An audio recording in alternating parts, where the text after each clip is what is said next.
હમણાં એક સંબંધીના ત્યાં હું મેરેજમાં ગયો હતો. બપોરે જમી અને જે મેરેજ હોલ હતો એમાં અમે બધા મિત્રો બેઠા હતા.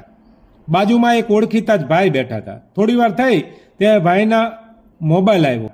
મોબાઈલ ઉપર વાતચીત કરતા હતા. હું સાંભળતો હતો બાજુમાં કે એકને એક છોકરો છે, 50 થી 70 80 વીઘા જમીન છે, માણસો પણ સારા છે, બધી રીતે આર્થિક પગભર છે, કોઈ તકલીફ નથી.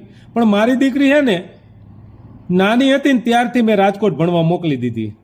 એટલે એ મોટી જ રાજકોટ થઈ છે, તો એને આ ધાંગધ્રા નહીં ફાવે, ગામડું નહીં ફાવે. મારાથી ના રહેવાયું. એ ભાઈને સાથે મેં ડિસ્કસ કરી.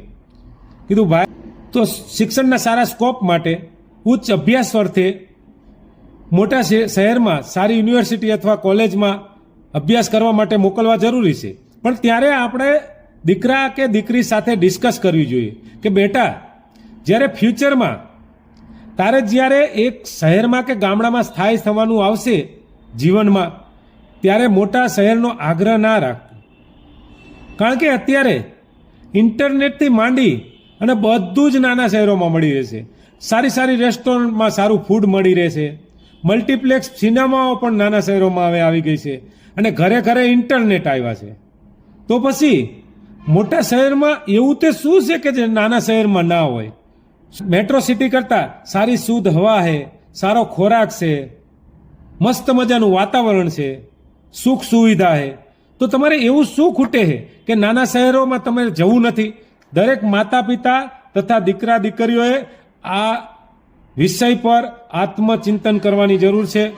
હમણાં જે સંબંધ માટે જે એગ્રીમેન્ટ કરે છે, જેને મારી દીકરીને કે અમે પરણાવી ખરા, પણ તમારે અમદાવાદ જ રહેવાનું. હવે 10 બાય 10ની ઓરડીમાં રહેવાનું અમદાવાદ. હવે 10 થી 20 હજારનો મહિને પગાર હોય, માંડ માંડ છેડા ભેગા થતા હોય, અને આ સુખ સુવિધાથી ભરપૂર લાખ અથવા માસિક આવક 1 લાખ થી 2 લાખની હોય, છતાં પણ આવો મોહ કેમ છે? મારે અને તમારે, આપણા સંતાનોએ આ વિષય પર ખરેખર અંતરદ્રષ્ટિ કરવાની જરૂર છે. નથી આપણે ઢોરા દોવાના, નથી ખેતી કરવાની, નથી વાસીદું કરવાનું, નથી વગડે જવાનું. તમે મોટા શહેરમાં હોય, શું તમારું આપણું સ્ટેટસ બની જાય છે? એવું બિલકુલ નથી.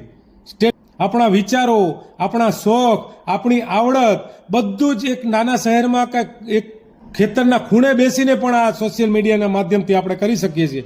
તો મોટા શહેરનો આટલો બધો આગ્રહ શું છે?